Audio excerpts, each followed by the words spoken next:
하하. 보아라, 하늘에서 똥덩어리가 내린다. 붉은 똥, 검은 똥, 아주 오색찬란하구나. 살을 애는 듯한 삭풍이 몰아치는 한양의 운종가. 그 북적이는 인파 속에서 기괴하고도 날카로운 웃음소리가 허공을 갈랐다. 사람들의 발길이 멈추고 시선이 일제히 한 곳으로 쏠렸다.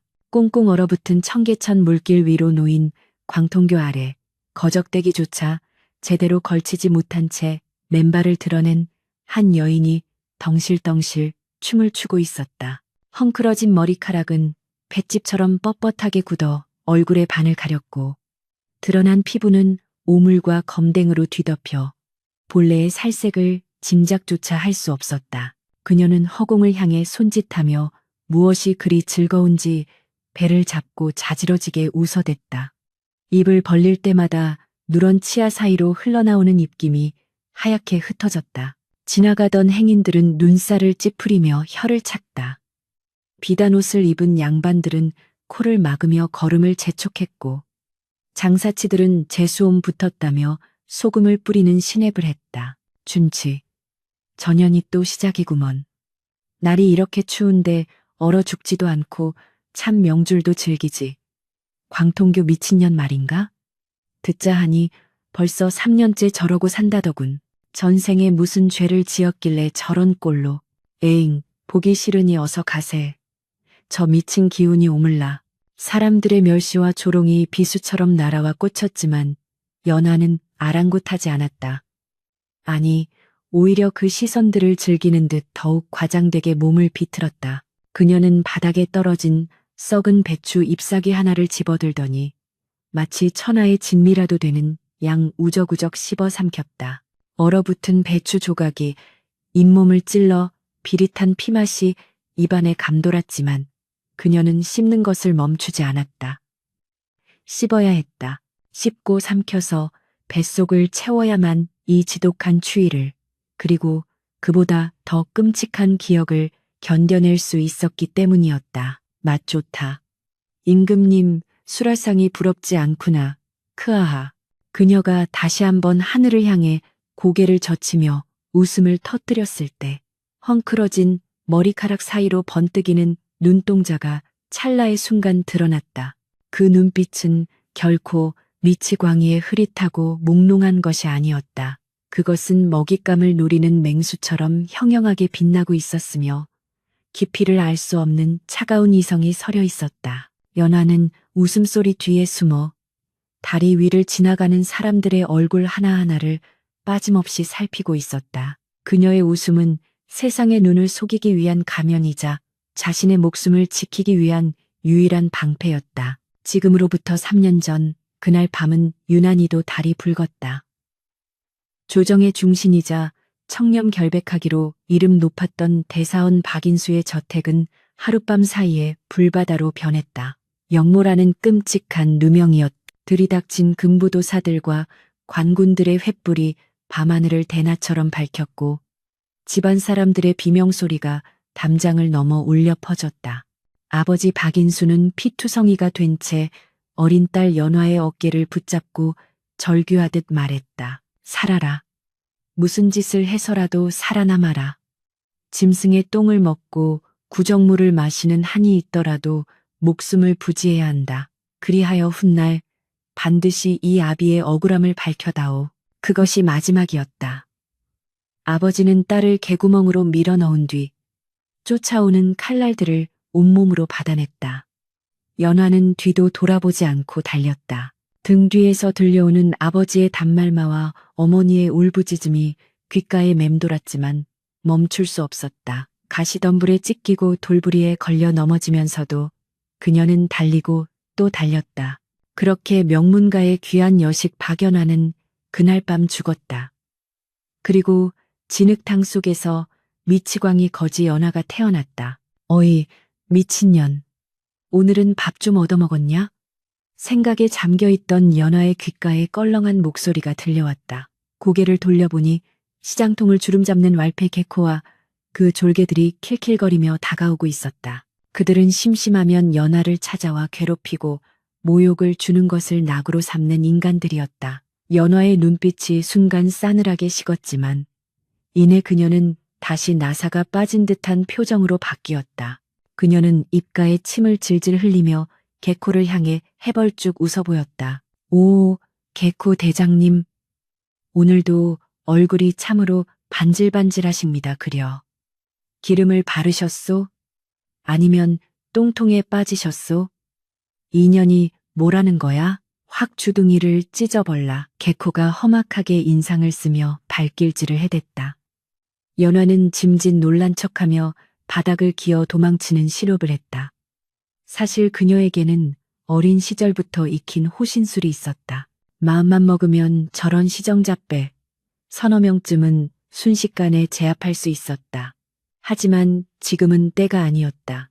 그녀는 자신의 능력을 철저히 숨겨야 했다. 만약 그녀가 무예를 할 줄 안다는 사실이 알려지면 정체를 의심하는 자들이 나타날 것이고 그것은 곧 죽음을 의미했다. 아이고 살려주십시오. 똥 묻은 개가 지저대니 무서워 살 수가 없구나. 뭐? 똥 묻은 개?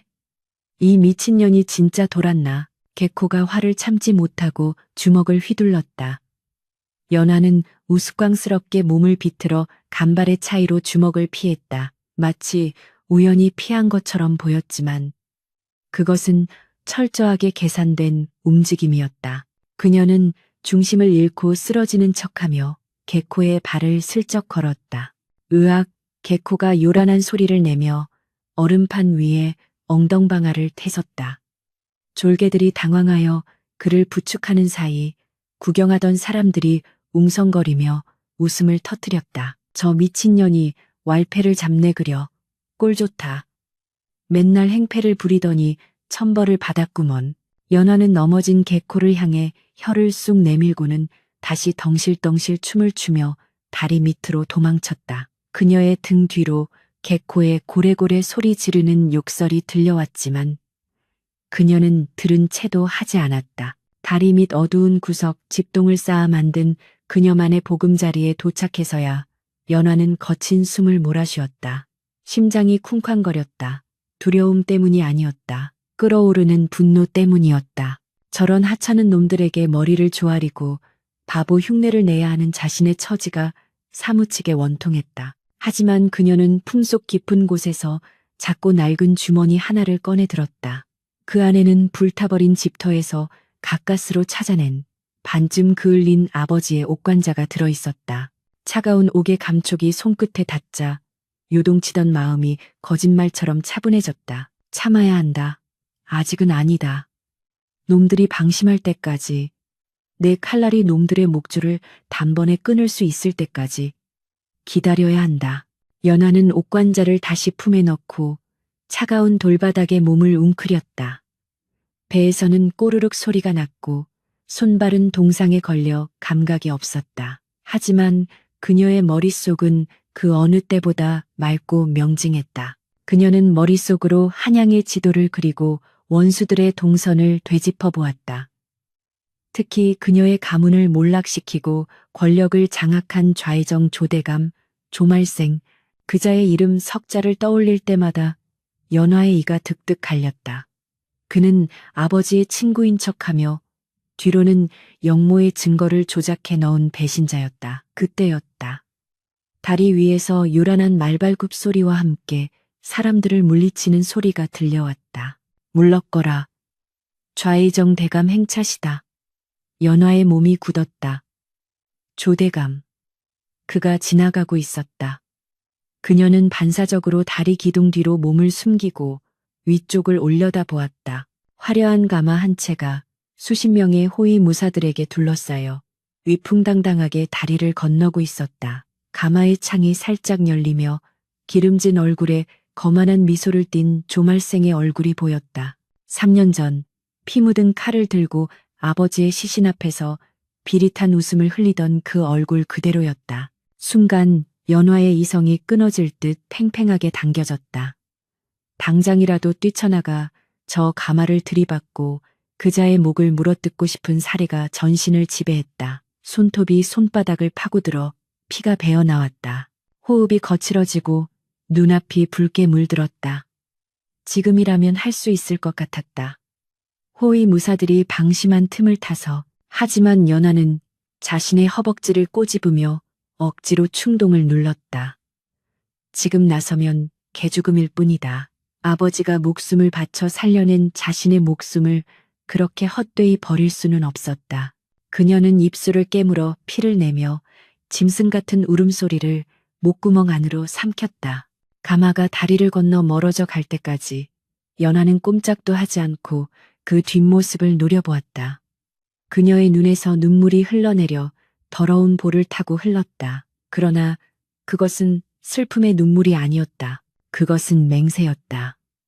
반드시 저 화려한 가마를 부수고 그 안에 앉은 악마를 끌어내려 진창에 처박겠다는 피의 맹세였다. 기다려라, 조말생. 연화는 나지막이 속삭였다. 그녀의 목소리는 더 이상 미치광이의 것이 아니었다. 그것은 지옥에서 돌아온 악귀의 저주와도 같았. 내 놈이 누리는 그 부귀 영화가 영원할 것 같으냐. 내 반드시 내 놈의 가죽을 벗겨 아버지의 제사상에 올릴 것이다. 해가 지고 어둠이 깔리기 시작했다. 다리 밑으로 불어닥치는 바람은 더욱 거세졌다. 연화는 다시 헝클어진 머리를 흔들며 일어섰다. 그녀는 바닥에 고인 더러운 물에 비친 자신의 얼굴을 들여다보았다.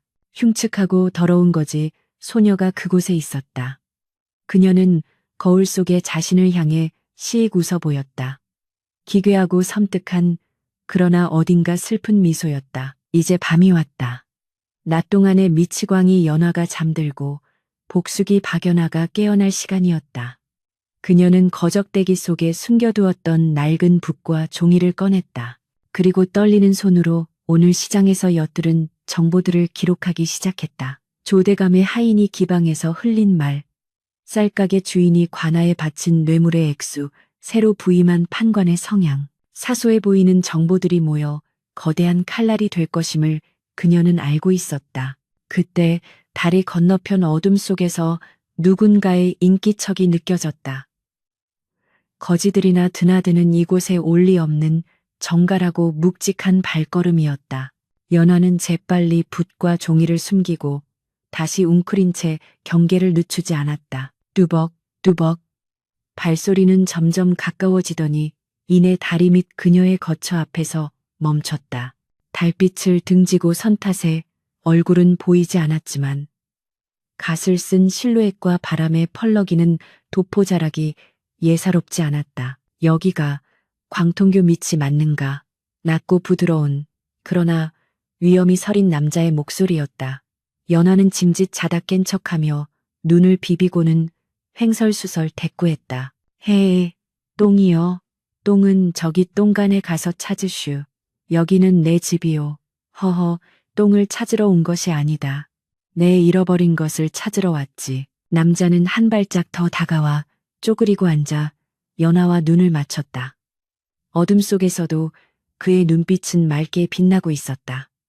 그는 품에서 무언가를 꺼내 연화의 눈앞에 내밀었다. 그것을 본 순간 연화의 심장이 덜컥 내려앉았다. 그것은 반쪽짜리 나비 놀이개였다.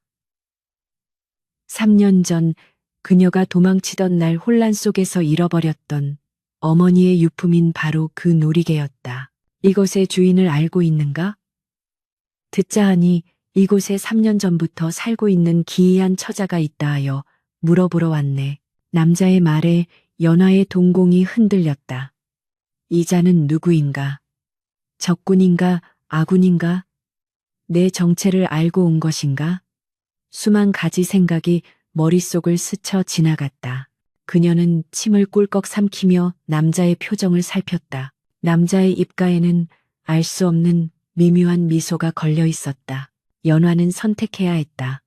계속 미친 척을 하며 모른다 잡아뗄 것인지, 아니면 위험을 무릅쓰고 진실의 한 자락을 붙잡을 것인지. 삭풍이 다리 밑을 휩쓸고 지나갔지만 두 사람 사이에는 숨막히는 침묵만이 감돌았다. 운명의 수레바퀴가 다시 한번 거칠게 돌아가기 시작하는 순간이었다. 나비다. 반짝이는 나비야. 이걸 삶아 먹으면 무슨 맛이 날꼬? 연화는 찰나의 망설임도 없이 선비의 손에 들린 놀이개를 낚아챘다. 흙투성이가 된 손가락이 고운 옥나비를 거칠게 움켜쥐었다. 심장이 터질 듯 쿵쾅거렸지만 그녀는 짐승이 먹이를 채가듯 탐욕스러운 표정을 지어 보였다. 그녀는 놀이개를 입으로 가져가 단단한 옥을 우지끈 깨물어 보기도 하고 혀로 핥아보며 괴상한 소리를 냈다.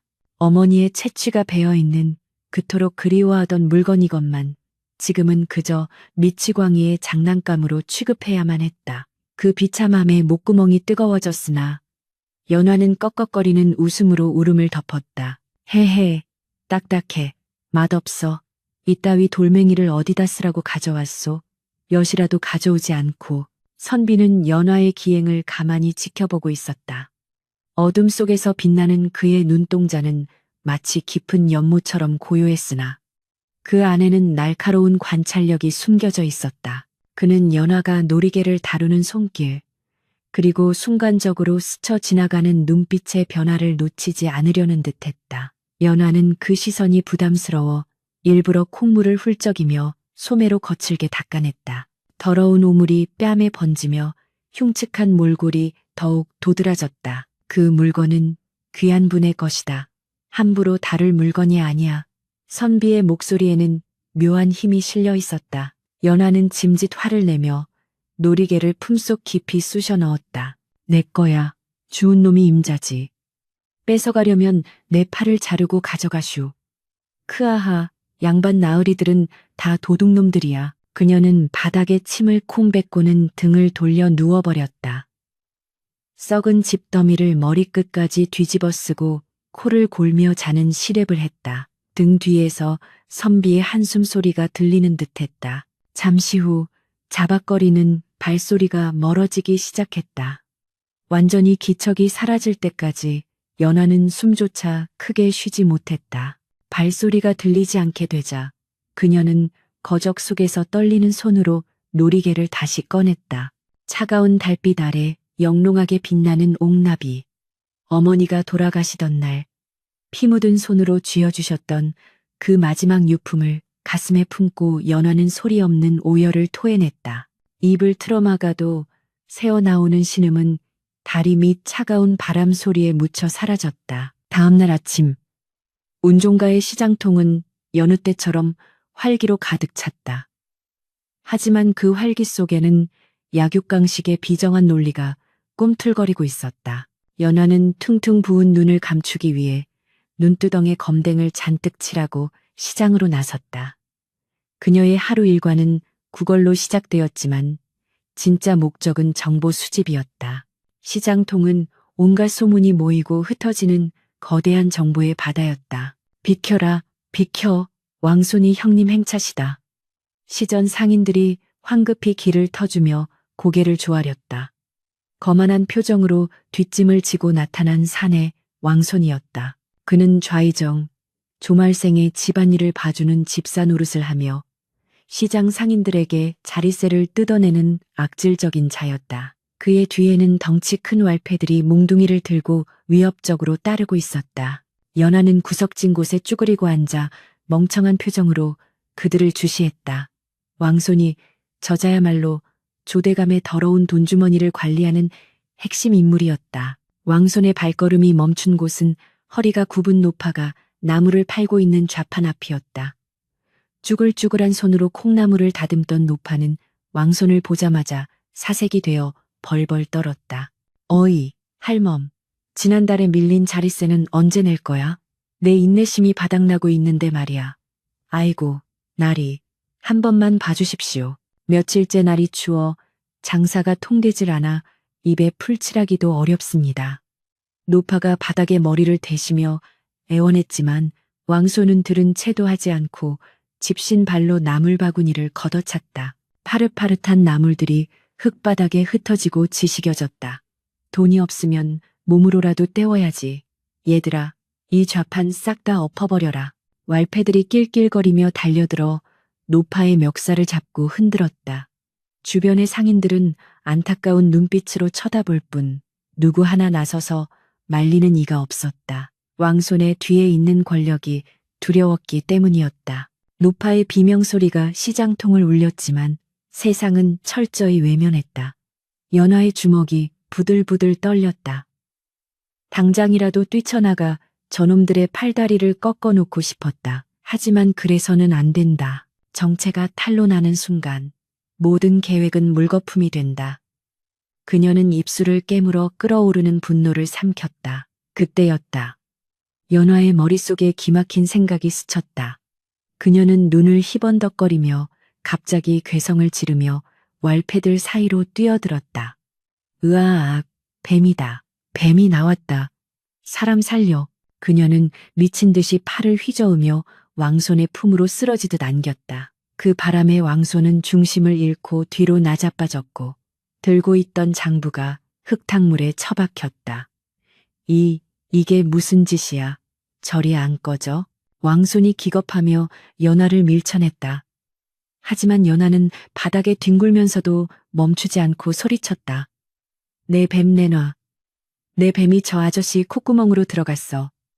으하하하, 뱀탕 끓여 먹어야 하는데. 그녀는 왕손의 다리를 붙잡고 늘어지며 흙 묻은 손으로 그의 비단 옷을 마구 더럽혔다. 왈패들이 당황하여 어쩔 줄 모르는 사이 엎어진 좌판 주변은 아수라장이 되었다. 사람들은 뱀이라는 소리에 놀라 도망치거나 구경하느라 북새통을 이루었고 그 혼란을 틈타 노파는 구석으로 피할 수 있었다. 이런 미친년이. 야, 뭐해. 당장 인연 끌어내서 밟아버려. 왕손이 얼굴이 불그락푸르락해져서 고래고래 소리를 질렀다. 왈패들이 달려들어 연화의 머리채를 잡고 발길질을 시작했다. 퍽퍽 둔탁한 타격음이 울렸다. 옆구리에, 등짝에, 머리통에 무자비한 발길질이 쏟아졌다.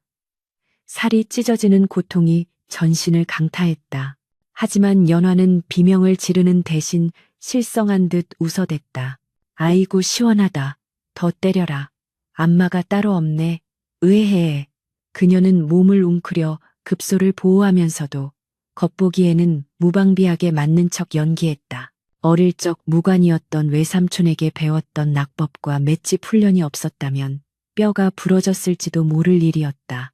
그녀는 고통을 참아내며 왈패들의 움직임을 눈으로 쫓았다. 놈들의 하체는 부실했고 주먹에는 힘만 들어갔지 요령이 없었다. 마음만 먹으면 눈 깜짝할 새에 셋 다 쓰러뜨릴 수 있었다. 그러나 그녀는 그저 맞았다. 입안이 터져 비릿한 피가 목구멍으로 넘어갔다. 맞으면서도 그녀는 왕손이 떨어뜨린 장부를 곁눈질로 훑었다. 흙탕물에 젖었지만 진상품, 밀무역 같은 글자들이 얼핏 보였다. 재수 없는 년, 오늘 아주 제삿날인 줄 알아라. 왈패 하나가 몽둥이를 높이 쳐들었다. 그대로 내려치면 머리통이 깨질 위기였다. 연화는 눈을 질끈 감고 최악의 상황을 대비했다. 그때 허공을 가르는 날카로운 파열음과 함께 몽둥이를 든 왈패의 손목에 무언가가 날아와 꽂혔다. 으악, 왈패가 몽둥이를 떨어뜨리며 손목을 감싸 쥐었다. 바닥에 떨어진 것은 작은 돌멩이였다. 대낮에 장정들이 힘없는 여인 하나를 두고 무슨 행패들인가? 군중 속에서 누군가 걸어 나왔다. 어제 다리 밑에서 만났던 바로 그 선비였다. 그는 여전히 갓을 깊게 눌러쓰고 있었지만 서리빨 같은 기세가 뿜어져 나오고 있었다. 왕손이 씩씩거리며 소리쳤다. 내 놈은 또 뭐냐? 남의 일에 상관 말고 갈 길이나 가시지. 불의를 보고도 지나친다면 어찌 사람이라 하겠느냐. 당장 그 손을 거두지 않으면 관아에 고발할 것이다. 선비의 말에 왕손은 코웃음을 쳤다. 관아, 하하하. 한성부 판윤대감이랑 내가 어제도 술을 마셨는데 누가 누구를 고발해? 이놈이 세상 물정을 모르네. 왕손이 왈패들에게 눈짓을 했다. 하지만 선비는 눈 하나 깜짝하지 않았다. 그는 천천히 품에서 무언가를 꺼내려 했다. 긴장감이 감도는 순간 연화가 갑자기 벌떡 일어나 선비에게 달려들었다. 내 서방님이다. 서방님, 왜 이제 왔어? 내가 뱀 잡아서 국 끓여준댔잖아. 연화는 선비의 옷자락을 붙잡고 콧물을 묻히며 매달렸다. 선비가 당황하여 멈칫하는 사이 연화는 그의 귓가에 들릴 듯 말 듯 작게 속삭였다. 참으십시오. 지금은 때가 아닙니다.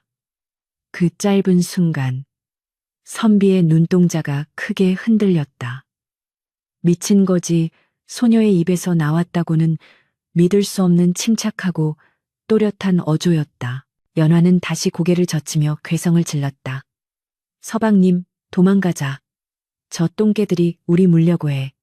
으아하하. 그녀는 선비의 손을 뿌리치고 시장통을 가로질러 달리기 시작했다. 왈패들이 쫓으려 했지만 왕손이 손을 들어 제지했다. 사람들이 너무 많이 모여들어 더 소란을 피우는 것은 부담스러웠기 때문이다. 나더라. 미친년 상대해봤자 재수만 없지. 오늘은 일진이 사납구먼. 왕손 일당이 흩어지자 선비는 멍하니 연화가 사라진 쪽을 바라보았다. 그의 손에는 연화가 매달릴 때 슬쩍 쥐어준 쪽지 하나가 들려 있었다. 꼬깃꼬깃한 종이에는 숫검정으로 쓴 글씨가 엉망으로 적혀 있었다. 오늘 밤 자시 장통교 아래. 연화는 숨이 턱 끝까지 차오르도록 달렸다. 다리 밑 안전한 곳에 도착해서야 털썩 주저앉았다. 온몸이 욱신거리고 쑤셨다. 거적 위에 쓰러져 거친 숨을 몰아쉬는 그녀의 입가로 피가 주르륵 흘러내렸다. 그녀는 소매로 입가를 훔치며 고통스러운 신음을 흘렸다. 아윽, 갈비뼈에 금이 간 것 같았다. 하지만 육체적 고통보다 더 견디기 힘든 것은 마음의 상처였다. 아버지는 백성을 위해 목숨을 바쳤는데 그 백성들을 괴롭히는 자들은 저렇게 떵떵거리며 살고 있다.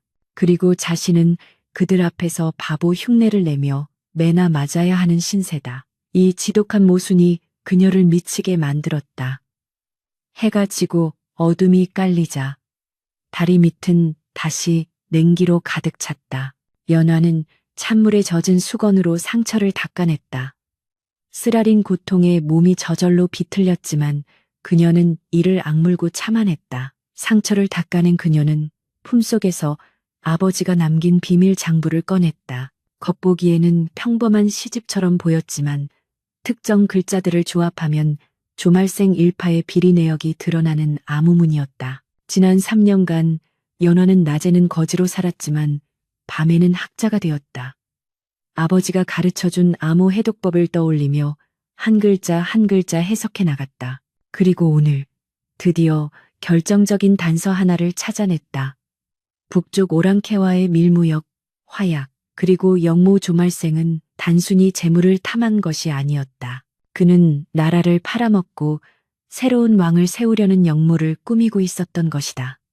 아버지 박대감이 멸문지화를 당한 것도 이 사실을 눈치챘기 때문이었다. 손이 부들부들 떨렸다. 이것은 그녀 혼자 감당하기에는 너무나 거대하고 무서운 진실이었다. 하지만 멈출 수 없었다. 아버지, 보고 계십니까? 소네가 기어코 놈들의 꼬리를 잡았습니다. 연화의 눈빛이 매섭게 빛났다. 이제 그녀에게는 힘이 필요했다. 혼자서는 저 거대한 바위를 깰 수 없다. 그녀를 도와줄 조력자가 절실했다.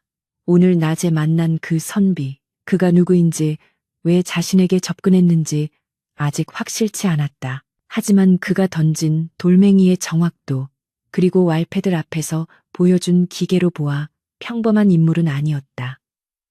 어쩌면 그가 하늘이 내려준 기회일지도 모른다. 밤이 깊어 자시밤 11시, 새벽 1시가 되었다. 세상이 잠든 시간, 오직 개 짖는 소리만이 간간히 들려오는 정막 속의 연화는 몸을 일으켰다. 거지 옷을 여미고 머리에 꽂은 비녀 대신 날카롭게 간 쇠젓가락을 품에 숨겼다. 만약 그 선비가 적인 것으로 판명되면 그 자리에서 목을 찌를 각오였다. 그녀는 그림자처럼 은밀하게 움직여 약속 장소인 장통교 아래로 향했다. 달빛조차 닿지 않는 다리 밑 어둠 속에 익숙한 인형이 서 있었다. 선비였다. 그는 약속을 지켰다. 연화는 숨을 죽이고 그에게 다가갔다. 더 이상 미친 척은 하지 않았다. 척추를 곧게 세우고 양반가의 여식다운 기품 있는 걸음걸이로 어둠 속에서 걸어 나왔다. 기다리고 있었습니다. 낮고 차분한 연화의 목소리에 선비가 천천히 뒤를 돌아보았다. 갓 아래 드러난 그의 얼굴이 달빛을 받아 하얗게 빛났다. 그는 연화의 달라진 모습에 잠시 놀란 듯 했으나 이내 미소를 지었다. 역시 내 짐작이 맞았군요. 광통교의 광녀는 가면일 뿐이었어.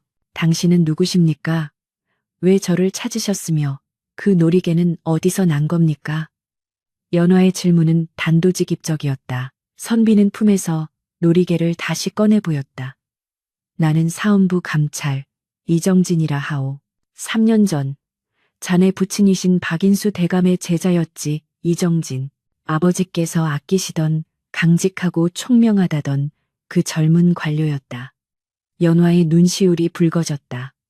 하지만 의심을 거둘 수는 없었다. 세상에 믿을 놈 하나 없다는 것을 지난 3년이 가르쳐 주었기 때문이다. 증거를 대십시오. 당신이 조말생의 끈아풀이 아니라는 증거를 연화가 날선 목소리로 쏘아붙였다. 이정진은 당황하지 않고 품에서 낡은 서찰 한 통을 꺼내 내밀었다. 그것은 아버지의 필체였다. 내 딸 연화가 살아있다면 이 사람을 믿고 따르라. 그는 내 유일한 버시자 동지다. 아버지가 죽기 직전 남긴 유서와도 같은 글이었다.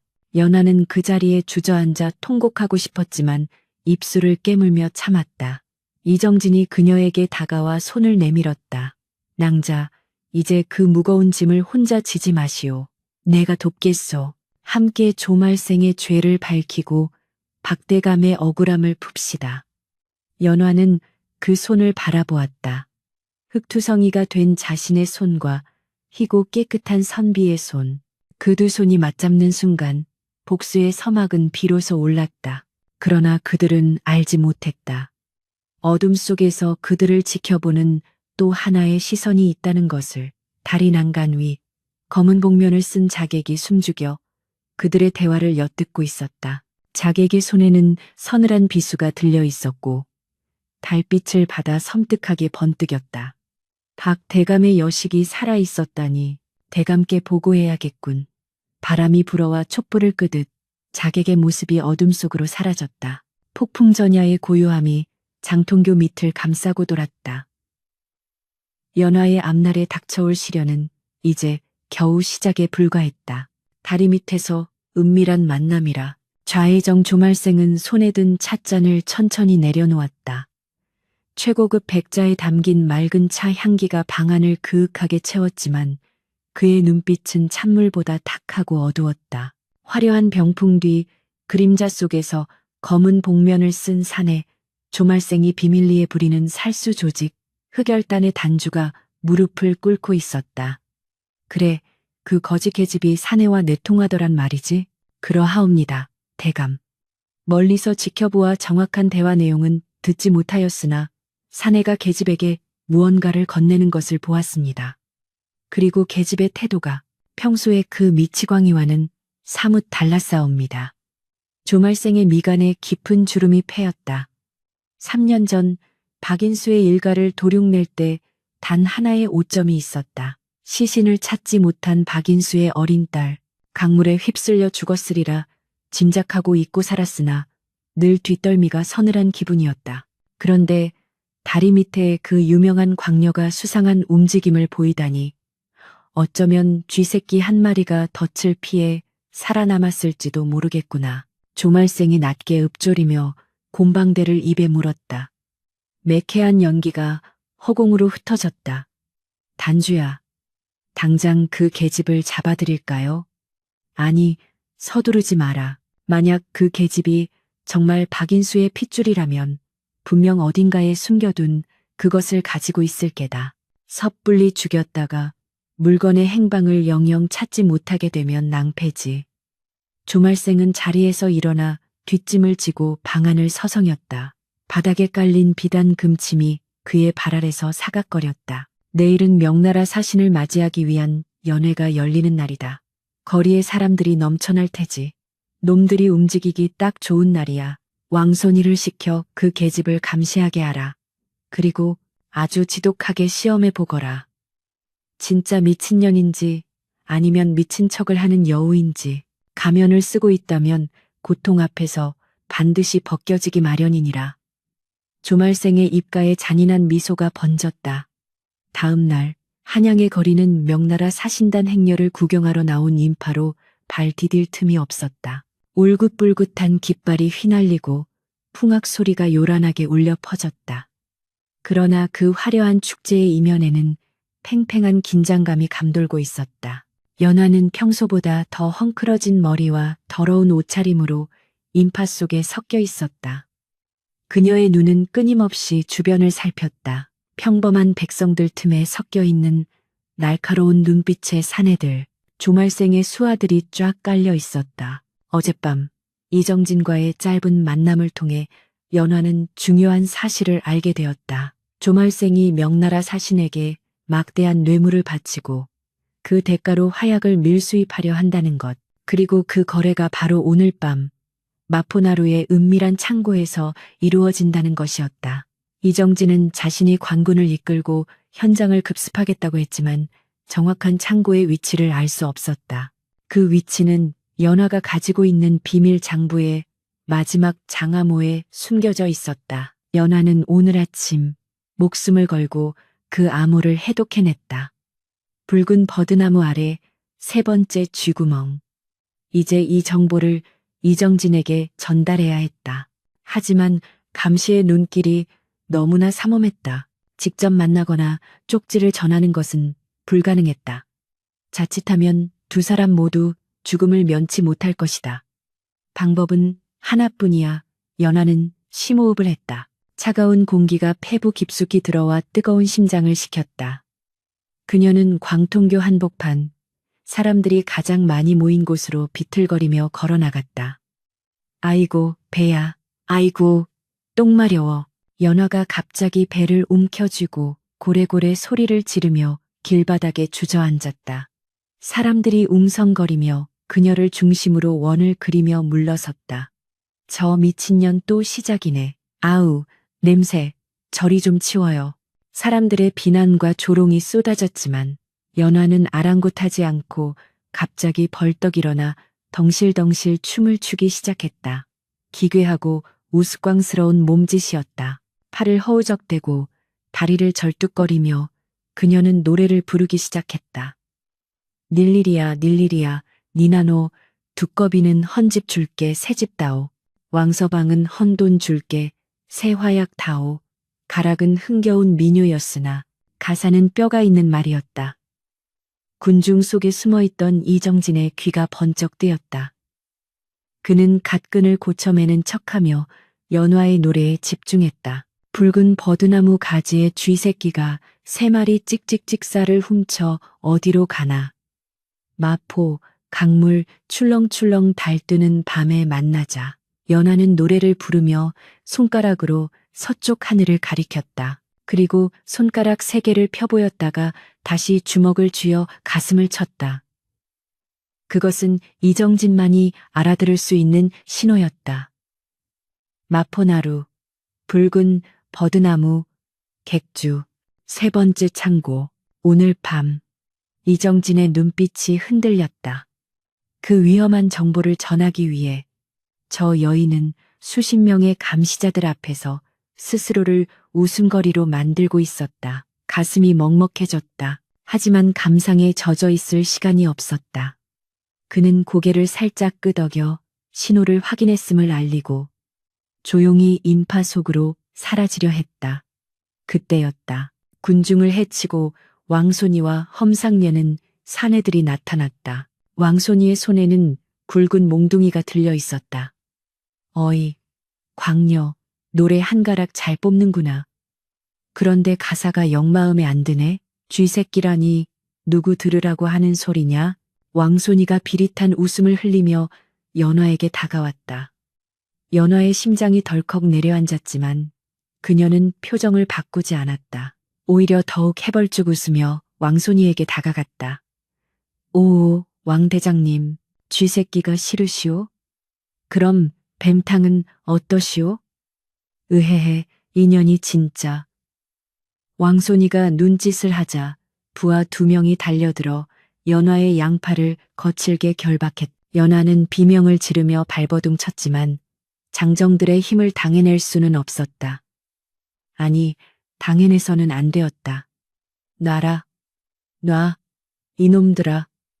내 똥침 맛 좀 볼 테냐. 시끄러워. 대감마님께서 내년이 진짜 미친 건지 아니면 미친 척하는 건지 아주 궁금해 하시더구나. 그래서 내가 시험을 하나 준비했지. 왕손이는 품에서 시뻘겋게 달아오른 숫덩이 하나를 쇠집게로 집어들었다. 주변의 구경꾼들이 기겁하며 비명을 질렀다. 설마 사람한테 저걸 아무리 미친년이라도 너무한 거 아니오? 사람들이 웅성거렸지만 왈패들의 살기등등한 눈빛에 눌려 누구도 나서지 못했다. 왕손이는 이글거리는 숫덩이를 연화의 얼굴 가까이 들이댔다. 뜨거운 열기가 확 끼쳐왔다. 공포가 엄습했다. 자, 네가 진짜 미치광이라면 이깟 뜨거움쯤은 모를 테지. 어디 한번 맛 좀 보거라. 왕손이 숫덩이를 연화의 허벅지 쪽으로 가져갔다. 살이 타는 냄새가 나기도 전에 정신적인 공포가 극에 달했다. 보통 사람이라면 이 상황에서 살려달라고 빌거나 본색을 드러내고 반항했을 것이다. 그것이 저들이 노리는 바였다. 여기서 무술을 쓰거나 이성적인 말을 내뱉는 순간 그녀는 박인수의 딸로 낙인 찍혀 그 자리에서 죽임을 당할 것이다. 그리고 오늘 밤의 거사도 물거품이 된다. 연화는 눈을 질끈 감았다. 아버지가 칼에 찔리던 그날 밤의 고통을 떠올렸다. 그리고 이정진이 반드시 해낼 것이라는 믿음을 붙잡았다. 참아야 한다. 비명을 지르되 살려달라고 빌지 마라. 짐승처럼 울부짖어라. 치익. 숫덩이가 연화의 허벅지 살에 닿았다. 끔찍한 소리와 함께 살타는 노린내가 진동했다. 끼에 에 연화의 입에서 짐승의 단말마와 같은 처절한 비명이 터져나왔다. 그녀는 눈을 뒤집고 거품을 물며 몸을 비틀었다. 고통은 상상을 초월했다. 뼈까지 타들어가는 듯한 자결통에 정신이 아득해졌다. 하지만 그녀는 무의식 중에도 자신의 혀를 깨물어 이성을 유지했다. 뜨거워, 뜨거워, 불이야. 내 다리에 불이 붙었어. 도깨비 불이다. 으하하하하, 따뜻하다. 아주 따뜻해. 그녀는 고통에 몸부림치면서도 광기 어린 웃음을 터뜨렸다. 눈물과 콧물, 침이 범벅이 된 얼굴로 그녀는 숫덩이를 향해 손을 뻗으며 낄낄거렸다. 더 줘, 더 달라고. 추운데 잘 됐네. 이걸로 구들장 놓으면 되겠어. 크아하. 그 섬뜩하고도 처절한 모습에 구경꾼들은 입을 다물지 못했다. 왕손이조차 기가 질린 듯 멈칫했다. 이 독한 년. 진짜 미친 건가? 살이 타들어가는 고통 속에서도 웃어대는 연화의 모습은 인간이라기보다는 악귀에 가까웠다. 왕손이는 찜찜한 표정으로 숫덩이를 바닥에 던져버렸다. 에이, 재수없어. 진짜 미친년 맞네. 멀쩡한 정신으로 저걸 견딜 리가 없지. 왕손이는 침을 금뱉고는 부하들에게 손짓했다. 가자. 대감께는 진짜 광녀라고 보고하면 되겠어. 왈패들이 연화를 바닥에 내동댕이 치고 사라졌다. 연화는 진흙탕 속에 쓰러진 채 경련을 일으켰다. 허벅지의 화상에서 극심한 고통이 밀려왔지만 그녀는 안도의 한숨을 내쉬었다. 속았다. 놈들이 속아 넘어갔다. 사람들이 혀를 차며 하나둘 흩어졌다. 개 중에는 불쌍하다며 동전 몇 돌을 던져주는 이도 있었다. 연하는 그 동전을 흙 묻은 손으로 쥐며 멍하니 하늘을 올려다보았다. 파란 하늘이 빙글빙글 돌았다. 그때 누군가가 다가와 그녀의 어깨에 겉옷을 덮어주었다. 익숙한 향기, 이정진이었다. 그는 왈패들이 사라진 것을 확인하고 급히 되돌아온 것이었다. 낭자, 이정진의 목소리가 심하게 떨리고 있었다. 그는 연화의 화상 입은 다리를 보며 차마 말을 잇지 못했다. 그의 주먹이 하얗게 질리도록 꽉 쥐어져 있었다. 어찌 이리 무모한 짓을. 가십시오. 연화가 이를 악물고 작게 속삭였다. 고통 때문에 목소리가 갈라졌다. 놈들이 다시 올지 모릅니다. 어서 가서 막으십시오. 하지만 이 몸으로 어찌. 저는 괜찮습니다. 이깟 상처.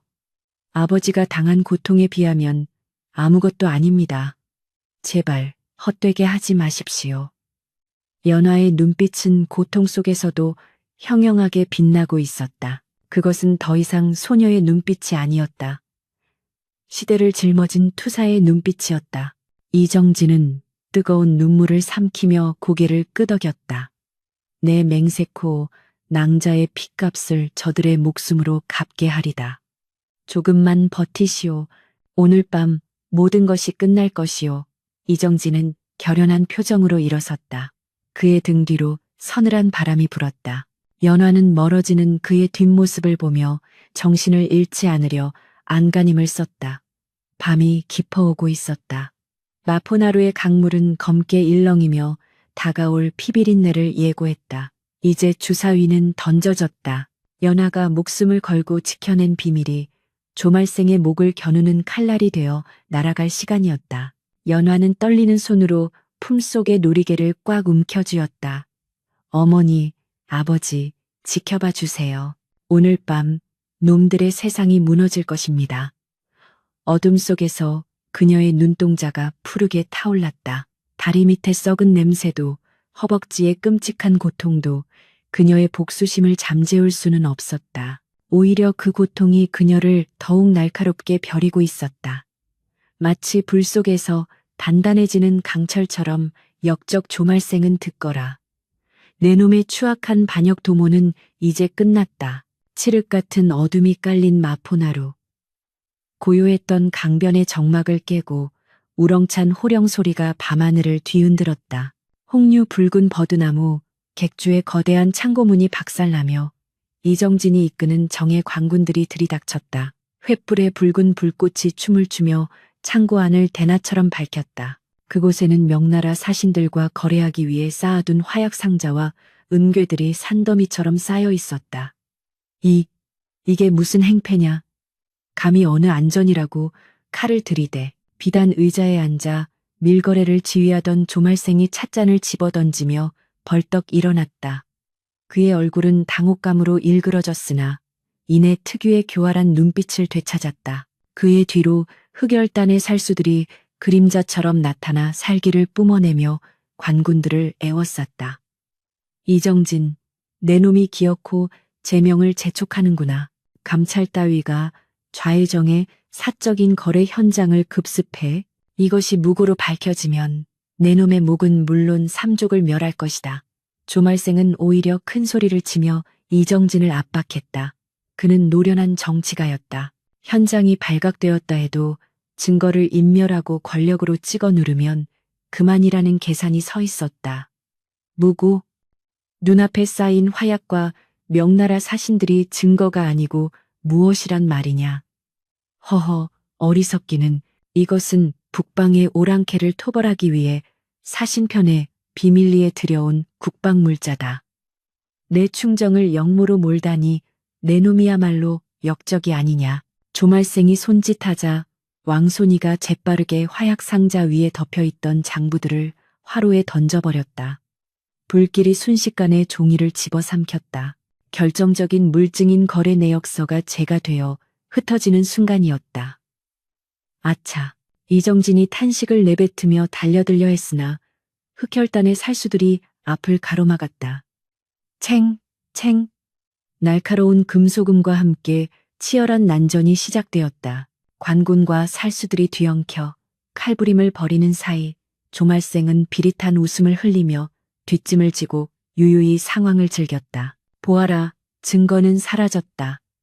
이제 남은 것은 내 놈들이 감히 대신을 해하려 했다는 반역의 죄목뿐이다. 여봐라, 저놈들을 하나도 남김없이 베어라. 수세에 몰린 것은 오히려 이정진 쪽이었다. 흑혈단의 무예는 상상 이상으로 고강했고 무엇보다 물증이 사라졌다는 절망감이 관군들의 사기를 꺾어 놓았다. 이정진의 도포 자락이 칼에 찢기고 그의 어깨에서도 붉은 피가 배어 나왔다. 끝이다. 이정진. 조말생이 승리감에 도취되어 조소하던 바로 그때였다. 누가 끝이라 하더냐. 나루터의 거센 바람을 가르고 천둥 소리처럼 쩌렁쩌렁한 여인의 목소리가 전장을 강타했다. 싸우던 병사들도, 살수들도, 조말생마저도 그 기백에 눌려 일순간 동작을 멈추고 소리난 곳을 바라보았다. 창고 입구 활활 타오르는 횃불을 배경으로 한 여인이 서 있었다. 그녀는 더 이상 다리 밑에 냄새나는 거지 연화가 아니었다. 헝클어졌던 머리는 단정하게 빗어 올려 쪽을 졌고 오물로 뒤덮였던 얼굴은 강물에 씻겨 하얗게 빛났다. 비록 옷은 여전히 남루한 누더기였으나 그녀가 뿜어내는 기품과 위엄은 비단 옷을 입은 조말생을 압도하고도 남음이 있었다. 그녀는 절뚝거리는 다리를 이끌고 그러나 한치의 흐트러짐 없는 자세로 뚜벅뚜벅 걸어 들어왔다. 내년은 왕손이가 귀신을 본 듯 사색이 되어 뒷걸음질 쳤다. 낮에 자신의 숯불 고문을 견뎌냈던 그 미친년이었다. 하지만 지금 그녀의 눈빛에는 광기 대신 서슬퍼런 이성이 서려 있었다. 연화는 조말생의 코앞까지 걸어와 멈춰 섰다. 그녀의 눈동자가 조말생을 꿰뚫 듯 노려보았다. 조말생, 내 얼굴을 잊지는 않았겠지. 조말생의 동공이 지진이라도 난 듯 흔들렸다. 3년 전 자신이 죽인 친구 박인수의 얼굴이 저 계집의 얼굴 위에 겹쳐 보였다. 설마 박인수의 딸, 그렇다. 내 놈이 역모를 꾸며 멸문시킨 박인수 대감의 여식 박연화다. 짐승의 똥을 먹고 구정물을 마시며 내 놈의 목을 칠 이날만을 기다려왔다.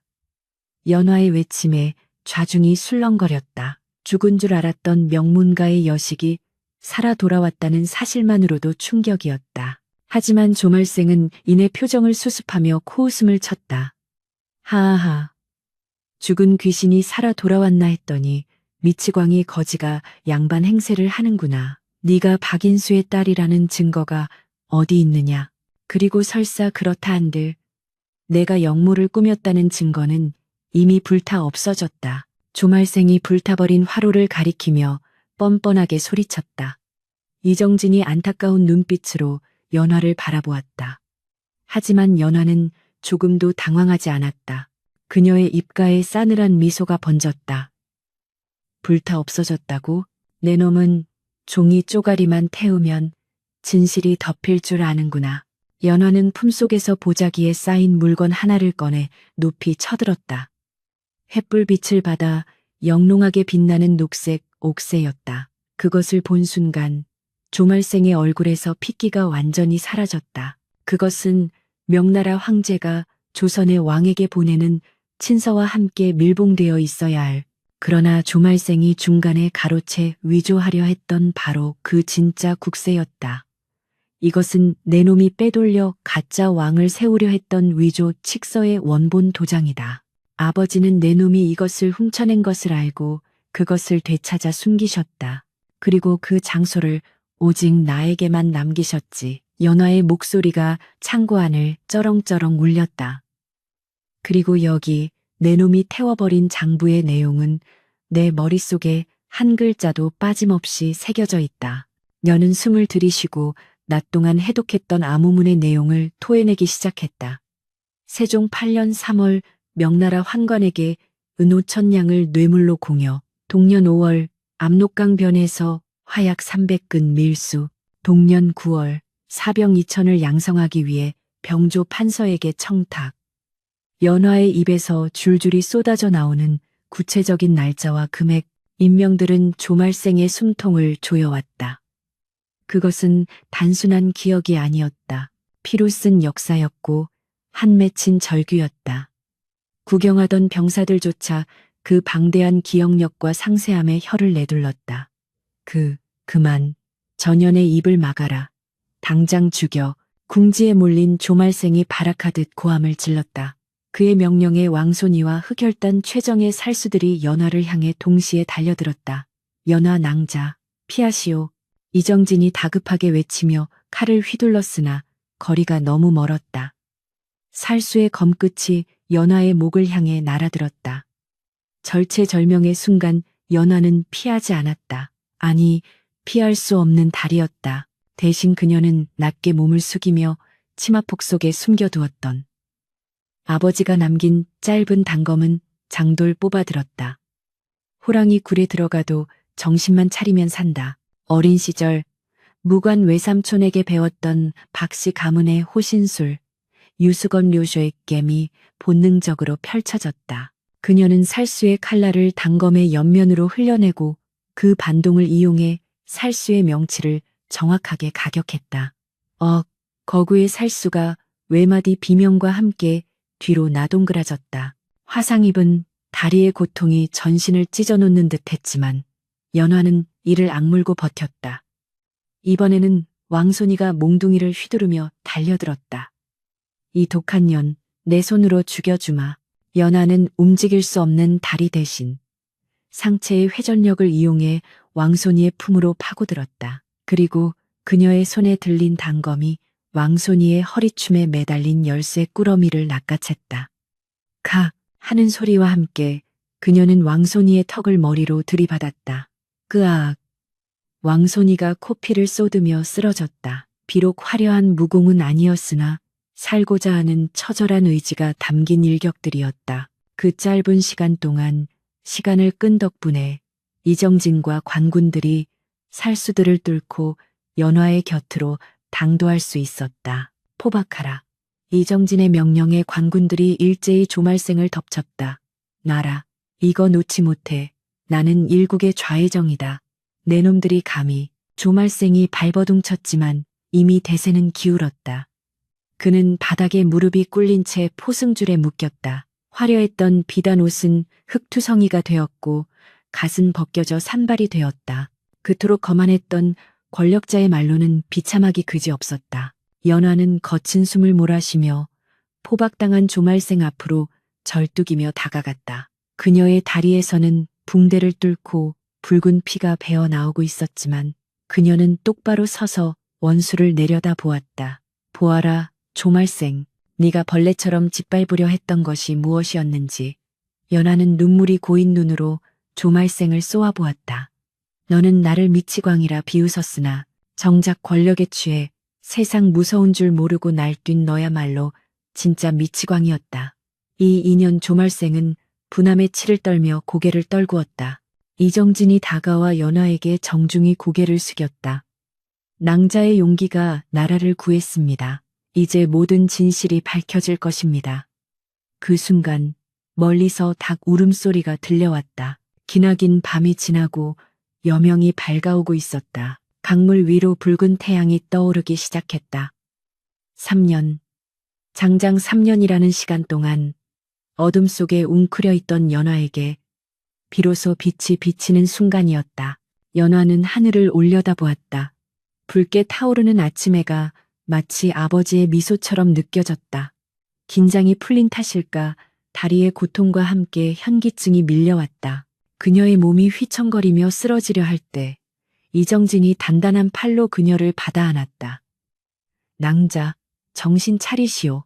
연화는 희미해지는 의식 속에서 이정진의 얼굴을 보며 옅게 웃었다. 그것은 처음으로 가면을 벗고 오롯이 박연화로서 짓는 진정한 미소였다. 이제야 편히 웃을 수 있겠습니다. 그녀의 눈에서 맑은 눈물 한 방울이 또르르 흘러내려 그동안의 더러움과 고통을 씻어내듯 볼을 타고 흘렀다. 관군들의 환호성과 파도 소리가 어우러져 승리의 교향곡처럼 울려 퍼지는 가운데 마포나루의 아침은 그렇게 밝아오고 있었다. 악인은 심판대에 올랐고 정의는 바로 섰다. 그러나 연화의 싸움은 이것으로 끝이 아니었다. 그녀에게는 아직 해야 할 일이 남아 있었다. 차가운 겨울바람이 물러가고 한양의 도성에도 어느덧 따스한 봄 기운이 스며들고 있었다.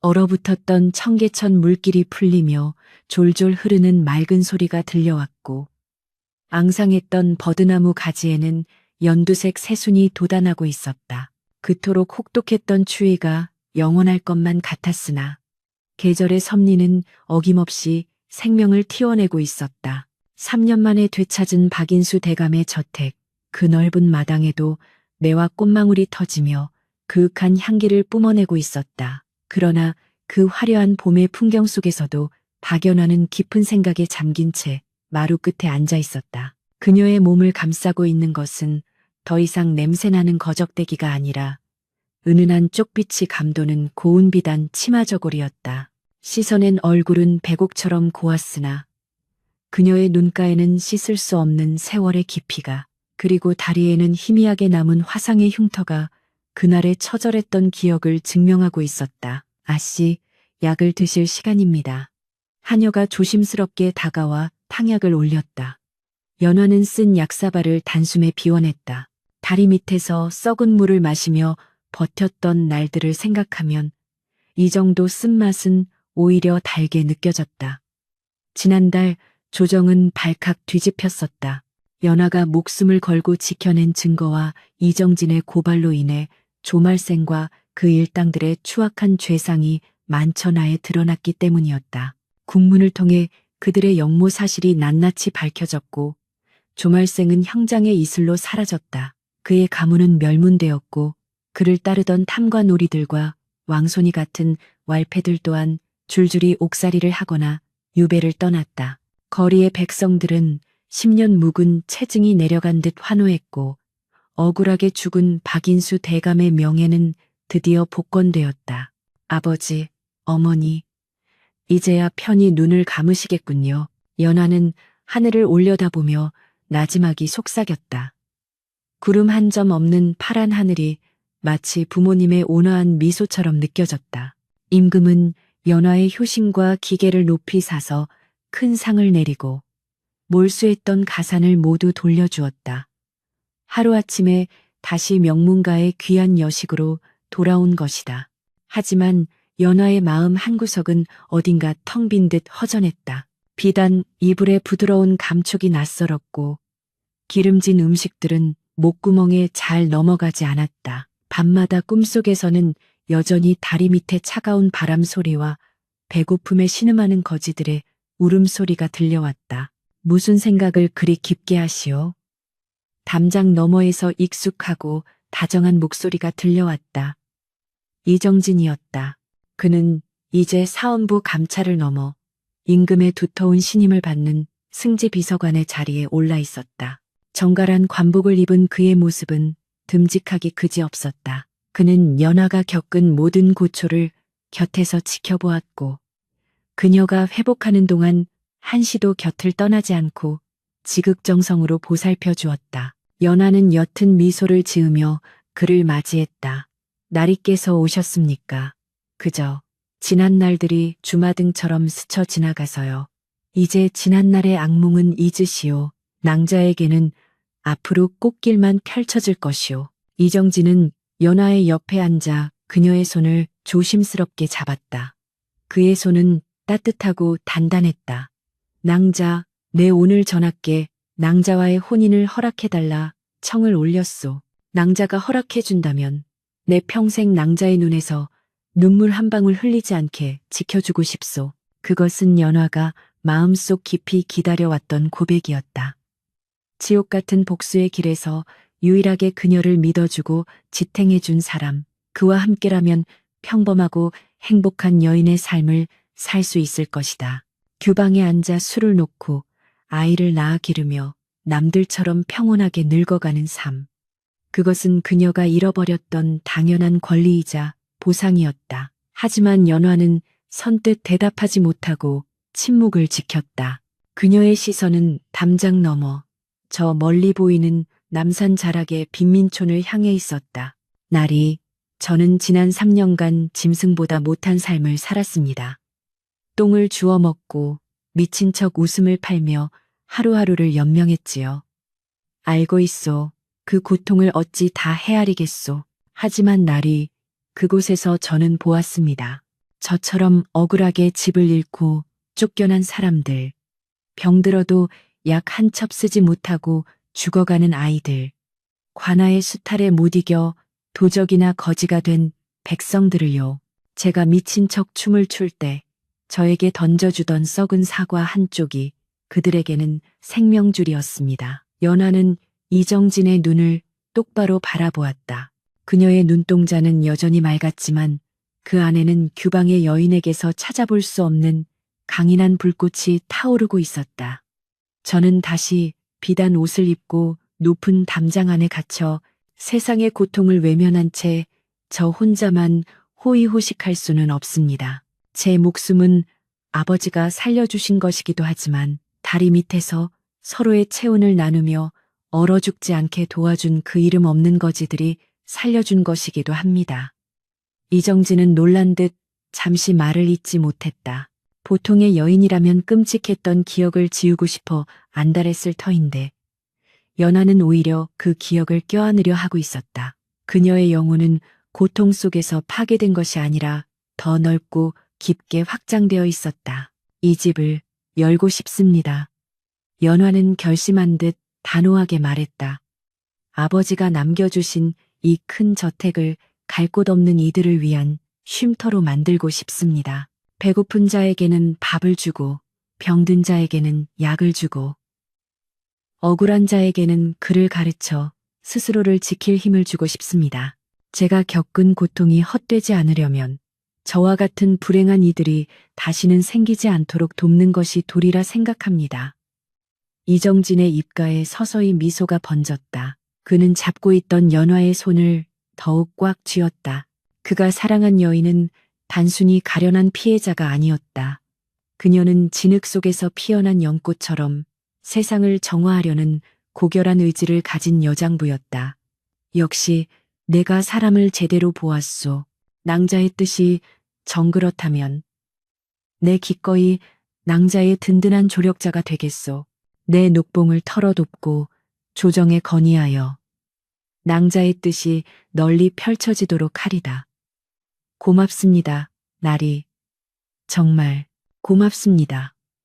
두 사람의 눈빛이 봄 햇살 속에서 따스하게 얽혔다. 그것은 단순한 남녀 간의 연정을 넘어선 같은 곳을 바라보는 동지로서의 깊은 신뢰와 존경이었다.